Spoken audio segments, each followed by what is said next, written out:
Okay, chapter 15, A Trogamy Feast to Remember. Zingri and I reached the dining room door just as Nancy was ushering in the last of the guests. "Oh, there you are, duckies," she said, spotting us sprinting towards her. "Nancy!" I panted, trying to catch my breath. "Where are Mum and Dad? I need to talk to them." "They're already on the table," Nancy said, smiling sweetly, batting her 8 eyelids with glee. "Hurry now, or you'll both miss the trog roast toast." "Quick," I said to Zingri. Inside the dining room, the food looked humptuous.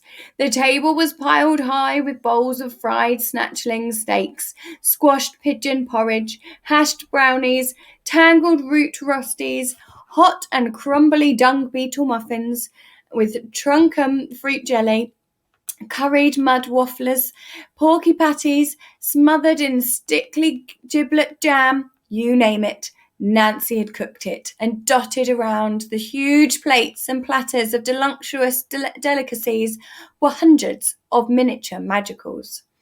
I saw Orpheus and Unga straight away because they were twice as tall as all the others, about the size of my thumb, and I knew that Mum and Dad were probably somewhere close by. Zingri went first, and once she swizzled down to nothing but a speck of fluff on the tablecloth, I sat in the chair, picked up the knife and fork. Shrinking for a festive feast was normally one of my favourite things to do. I felt a stab of anger that Magdalen Maloney was spoiling it. The quicker I told Mum and Dad, the quicker they could have throw the crooked croon out and we could enjoy our feast properly. "Honk swallop!" I shouted loudly as I could, and banging the jade handles on the table. A tingling sensation shot up and down my spine. My fingers crackled as the magic spell took hold. The whole room suddenly stretched and twisted like jelly. Shrinking is sort of like falling, only instead of plummeting downwards, the ground rushes up to meet you. Humph! I came to an abrupt stop and found myself standing on the edge of the table with mountains of food in front of me. What had been dishes of sauce and slabs of cheese only seconds ago were now the size of lakes and cathedrals. I spotted Orpheus and Unga a little way off, and I could see Zingri had already lumbering over to them, so I followed as fast as I could. And I'll show you a picture of him before he shrinks down. There's Frankie about to bang the green jade handles. You can see the jelly with looks like something floating in it. So there's all their food. I'm not sure if I would say it looks delicious, but there. And you can just see some of the magicals shrunken down as well.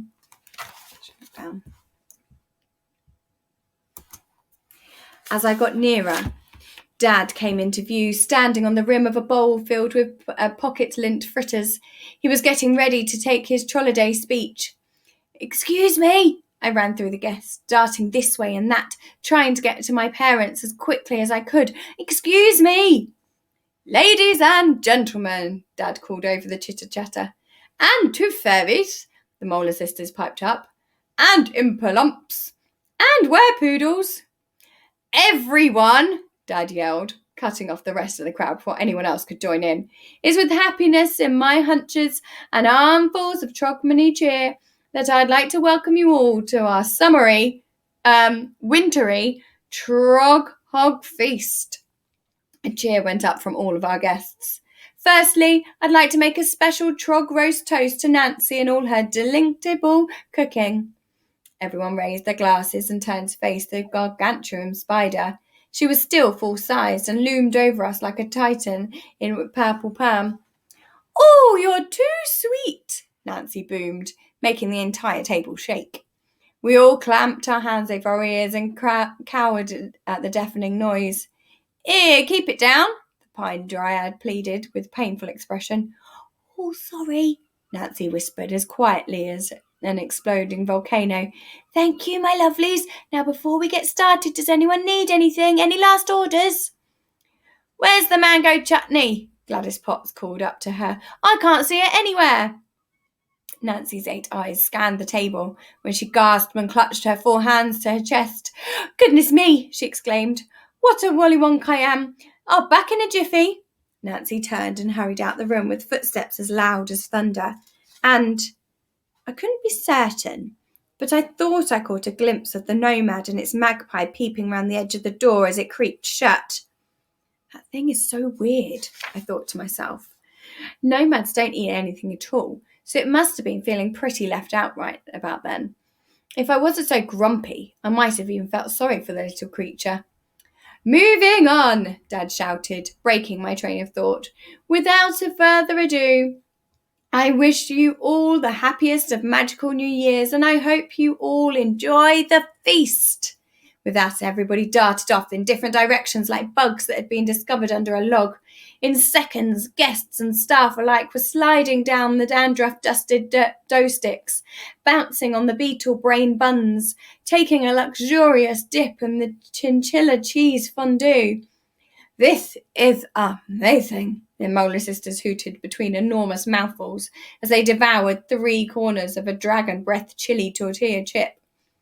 After a few seconds, they each threw their hands back and belched the flames into the air. Spicy! Watching with a mixture of excitement and nervousness as people bustled this way and that, I headed over to where Mum and Dad were standing. Part of me desperately wanted to dive headfirst into a nearby tray of mouth-marveling hashed brownies that were as big as the sofa cushions. But I had to let my parents know that Maloney had done to the reception and about the Nomad's warning. I ran round the edge of the gigantic termite truffle and was nearly swept off my feet as Gladys Potts galloped past, dragging a snatchling steak the size of a duvet behind her. Darling! Mum's voice suddenly called over the din. There you are! My parents and the Quinceys were standing by the mountainous slices of roast trog hog and balls of sage and bunion stuffing. Here's our little Frankie, Unger chuckled. She was hugging Zingri, who got to them ahead of me. Where have you been? Dad asked as I ran over. We thought you weren't coming, my little lump, Orpheus said, planting a big kiss on the top of my head. Mum, Dad, I said, something awful. We know, Mum interrupted. Zingri's just been telling us. Thorns all over reception? Dad asked. What a mess. Yes, I said. Maloney is plotting her revenge. I think she's going to do something even more terrible. Oh, don't exaggerate, Francis, Mum said, rolling her eyes. Honestly, she's just a great big gas bag. But her curses are coming true, I huffed. She said, may our bottoms be prickled by thorns. And now reception is covered in briars. Nancy's soup turned to snot. Well, not all of them are coming true, Mum said. She didn't seem to be worried in the slightest. Why wasn't she panicking? Before I could say another word, Dad grabbed a chunk of trog hog meat and handed it to me. Try it, he said, giving me an encouraging wink. Go on. I cautiously took a lump of the meat in both hands and stared at it. It was the size of one of my real-life adventures of Calamitous Plank comics. I bit off a piece and chewed it. It was delunctious. The trog hog was juicy and tender and fatty. It was probably the best trogmany roast Nancy had ever made. For a second, I thought I might cry with happiness as I gulped and swallowed and fantastically moist mouthful of food. See, Mum said, there's nothing to worry about. It's amazing, I said, but I don't understand what it has to do with Maloney. The lanksome leprechaun cursed the trog hog, Unger said. But it's squinkly and morsome and not a bit dry. Precisely, Dad joined in.